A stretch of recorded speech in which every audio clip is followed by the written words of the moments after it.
A prominent Meridian-Kessler business is trying to find a way to stay open, despite a challenge from a handful of neighbors. A zoning board turned down a request from Sullivan's Hardware at 49th and Pennsylvania that the owner says he needs to stay in business.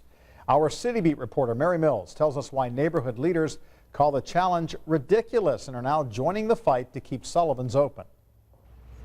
The 49th and Penn is a small but thriving commercial district in the heart of Meridian-Kessler, with restaurants, shops, and Sullivan Hardware and Garden, at least for now. We're supposed to have everything behind this enclosure. Pat Sullivan, who appears on Weekend Sunrise, says after 18 years, he may have to close because he stores mulch and salt outside and uses 4 parking spaces for seasonal displays. Yeah, we bleed out.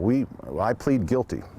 This is illegal, but you know, on the flip side, I have to make payroll and I have to, I have to pay a mortgage. Sullivan says it wasn't an issue until a handful of neighbors complained and fought his request for a variance, which a zoning board just turned down.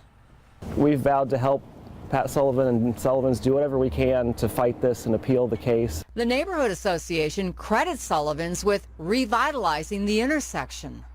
And you know, this was a dump before. It was an old gas station that sat for, I don't know, 10 or 15 years. But bigger concern is what else could go here. This would lead to further dysfunction. But Clark Kahlo argued Sullivan ignored city code for too long.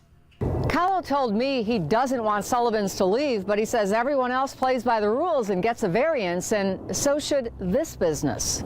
Kahlo and fellow activist Paula Light also fought plans to expand Cafe Patachu and add a restaurant and gelato shop here. And they went after this shop owner for some outdoor signage.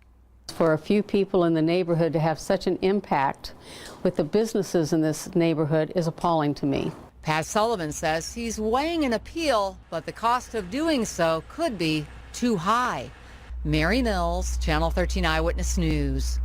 Both the Meridian-Kessler Neighborhood Association and the Meridian Street Preservation Commission back Sullivan.